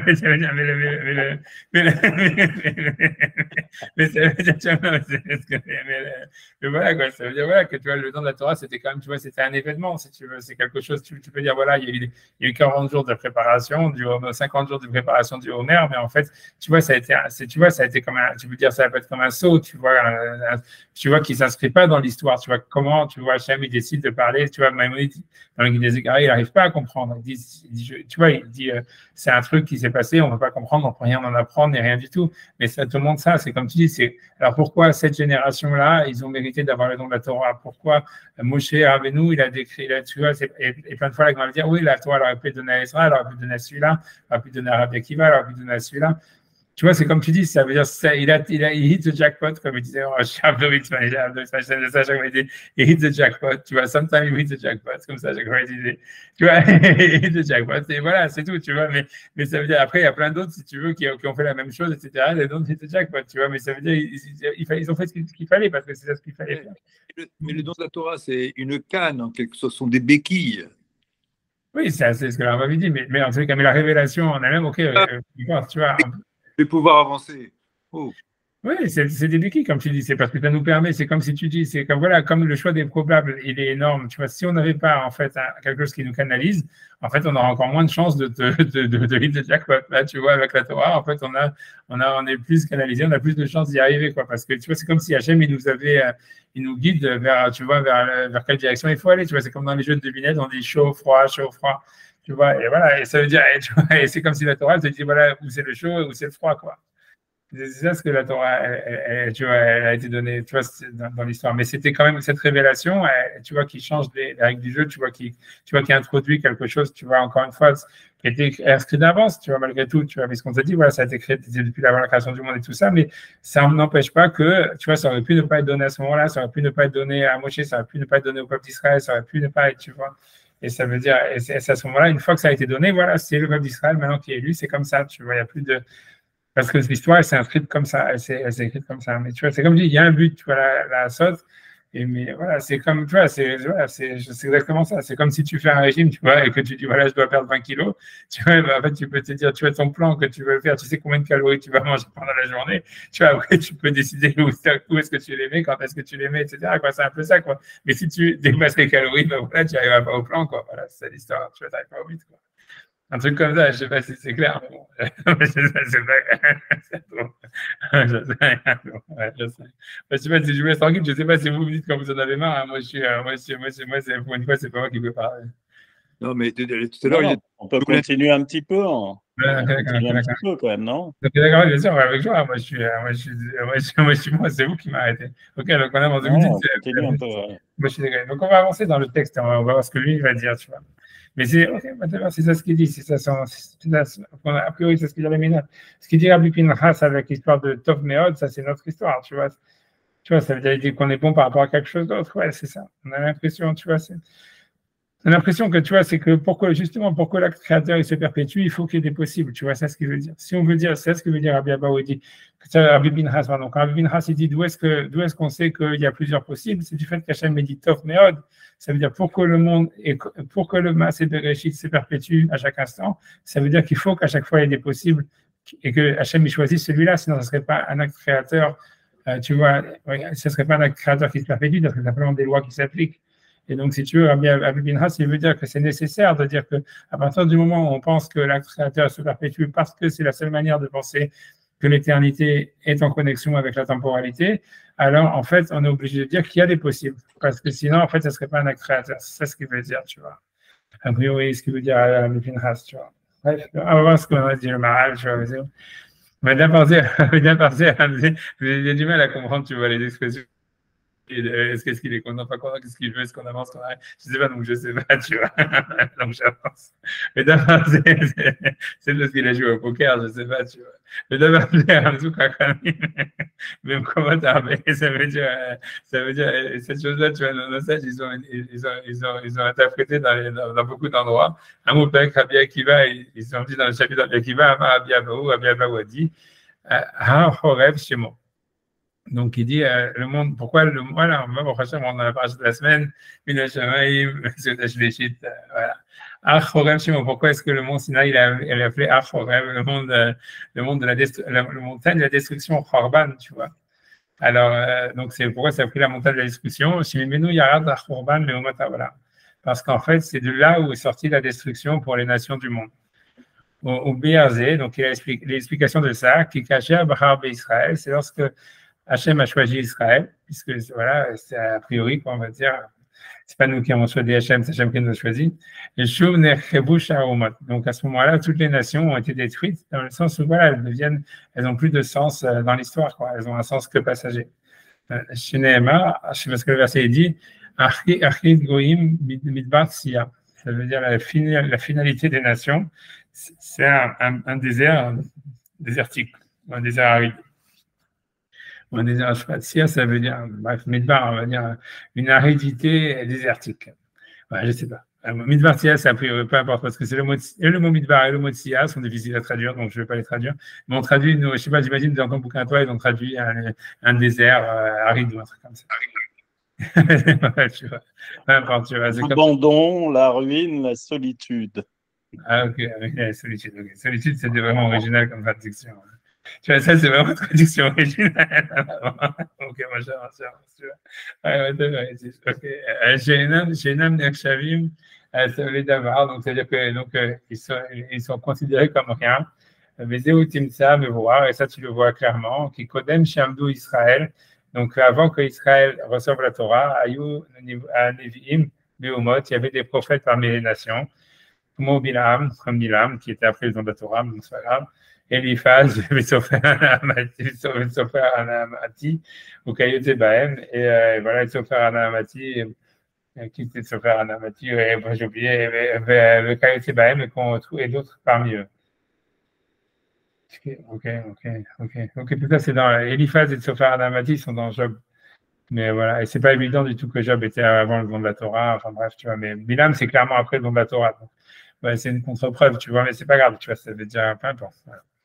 Ça veut dire que Shamdou à Israël, ça veut dire que quand tu vois que quand Israël, Loayou, Nivim, bah ouais, je vois qu'il y a des notes à Tchalarigo sur ça, mais c'est à cause de ça. Donc ça veut dire, donc il dit que Kasha, Nivim, Israël. Donc, lorsqu'il y a eu des prophètes parmi Israël, il n'y avait plus de prophètes parmi les nations. Là aussi, des tonnes de notes, tu vois.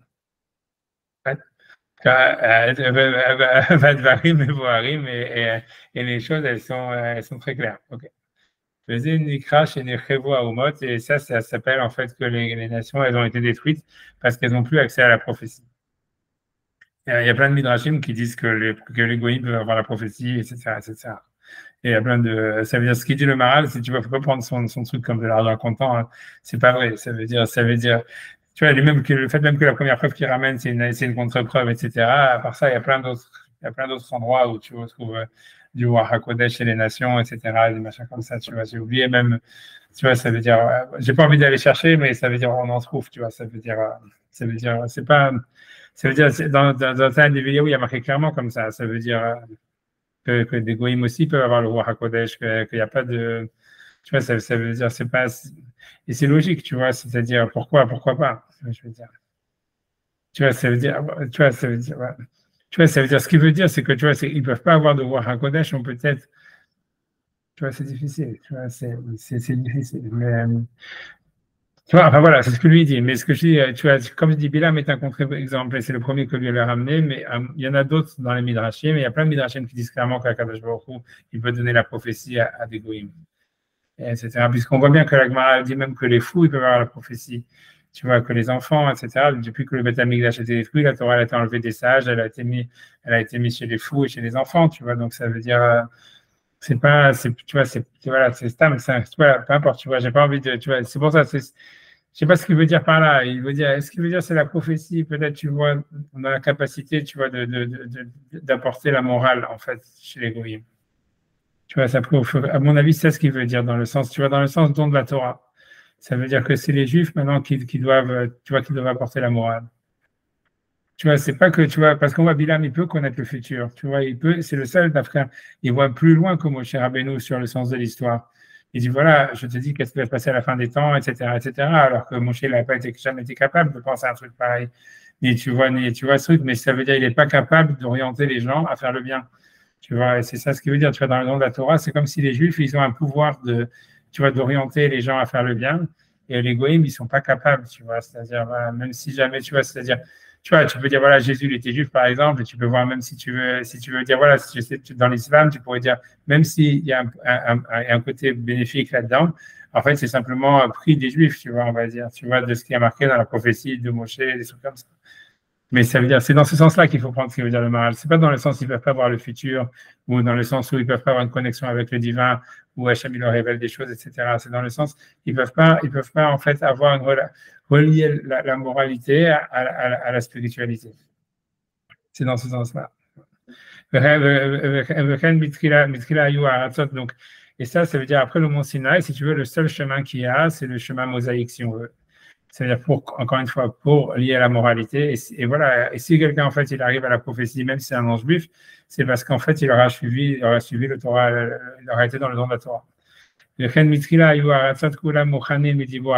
dit, au début, toutes les terres, elles pouvaient recevoir la parole sainte. Kevan Shnit Kadesh Eretz Israël, et à partir du moment où Israël a été sanctifié, Nifselou Kol Haratzot Minadivo, toutes les paroles, en fait, elles ont été, comment dire, enlevées de la parole divine. Ça veut dire qu'elles ne peuvent plus avoir, voilà, il ne peut pas y avoir accès à la prophétie à l'extérieur d'Israël.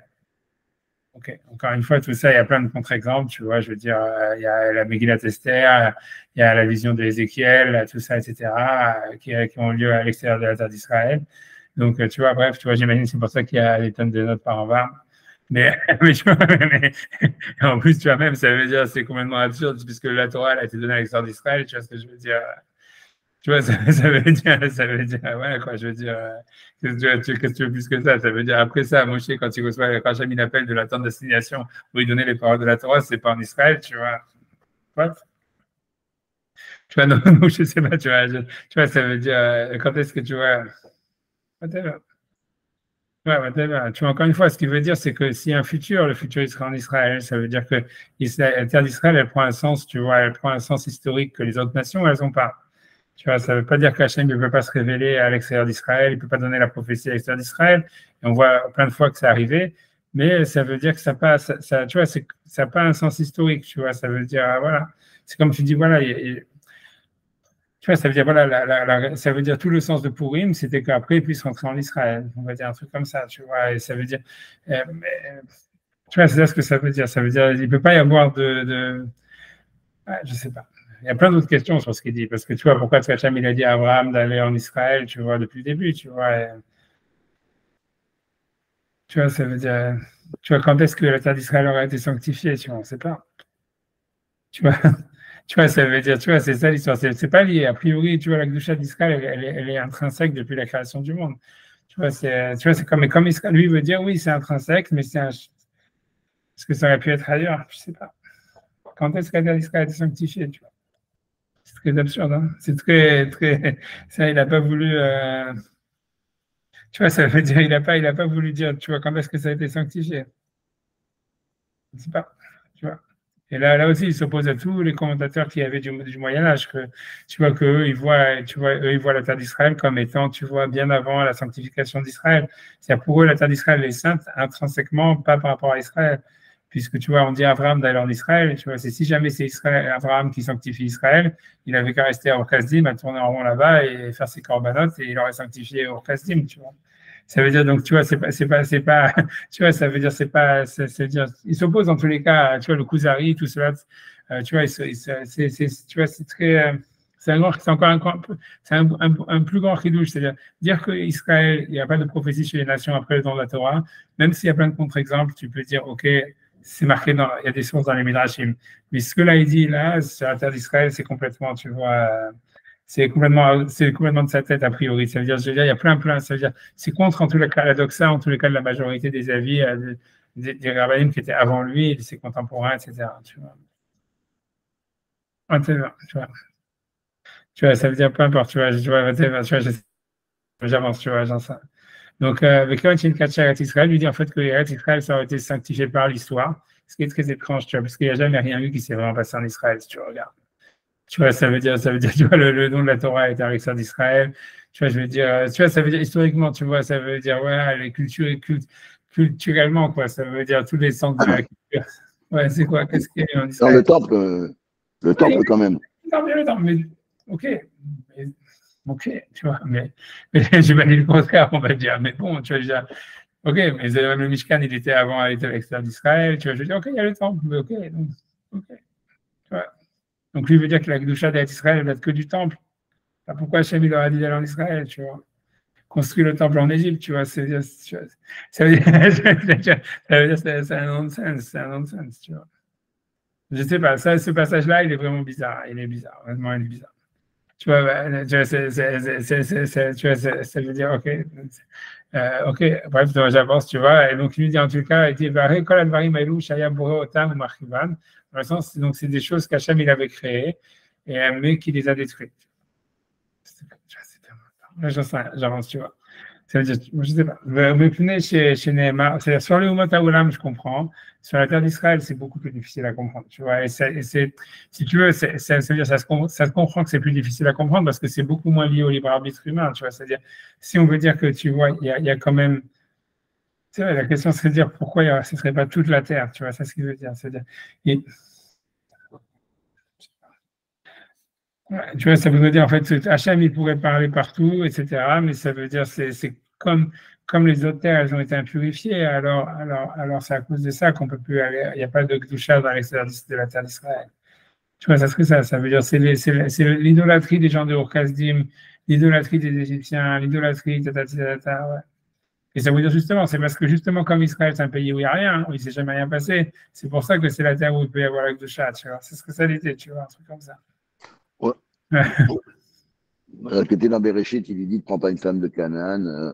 A priori, c'était pas en odeur de sainteté, cette terre-là. Enfin, en tout cas, les gens qui étaient, c'est pas génial. En plus, ouais, t'as raison. Non, tu right, on a l'impression que c'est Non, pire. non, justement, je pense que c'est simplement parce que c'est un choix.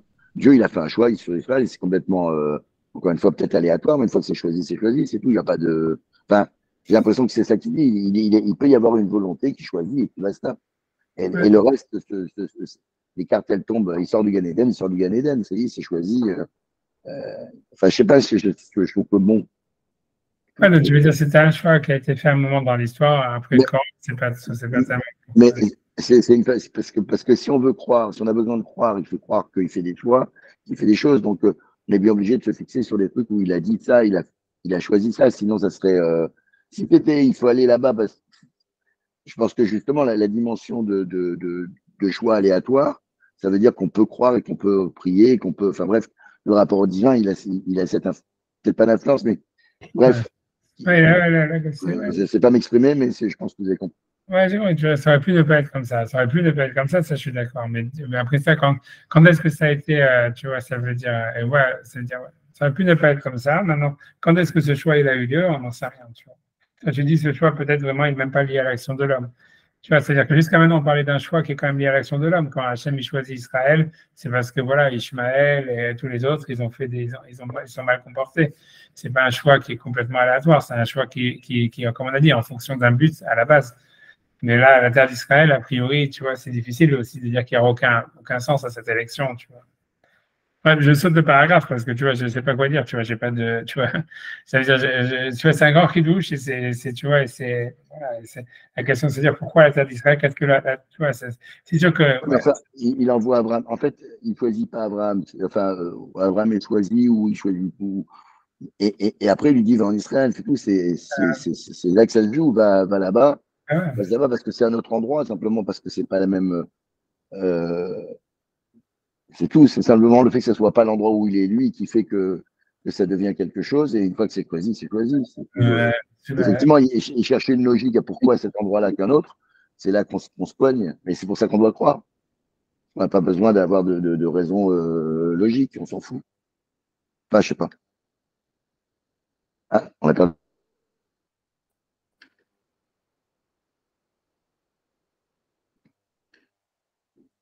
C'est bloqué, ouais. Bon, il faut que je bloque. Je fais 2%.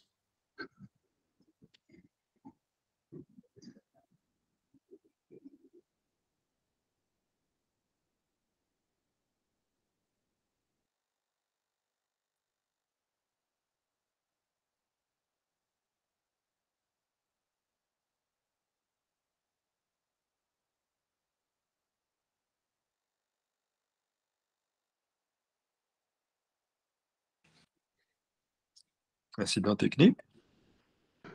A priori. Mais en fait, certainement, il faut qu'on s'arrête parce que 3h30, là. 3h30, c'est sûr. Ça s'arrête. Bon, oui, de toute façon, après, on continue, là. Donc, on en a largement pour la semaine prochaine.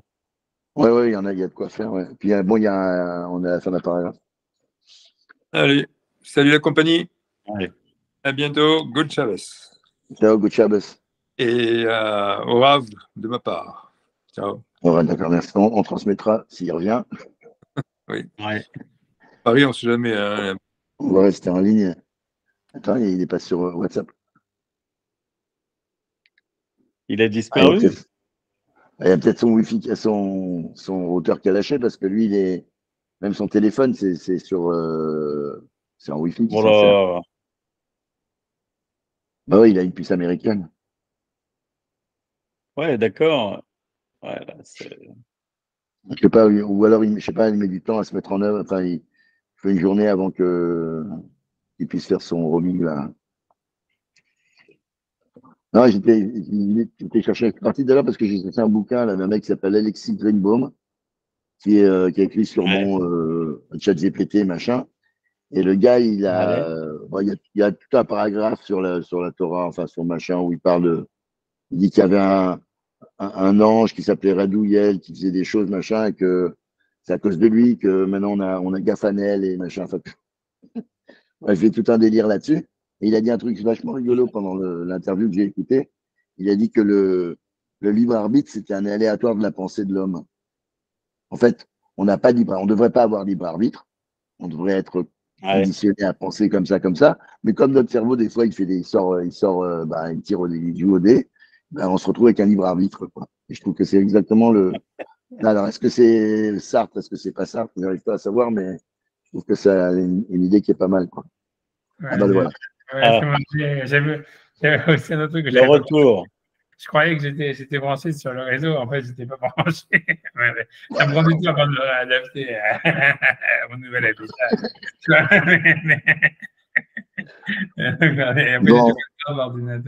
Bon, on va arrêter là pour. On va arrêter là. Shabbat shalom. Sylvain te dit au revoir aussi. Ok, d'accord. Okay. Ouais, Shabbat shalom. Tout va bientôt. On se revoit lundi. Shabbat shalom. Shabbat shalom.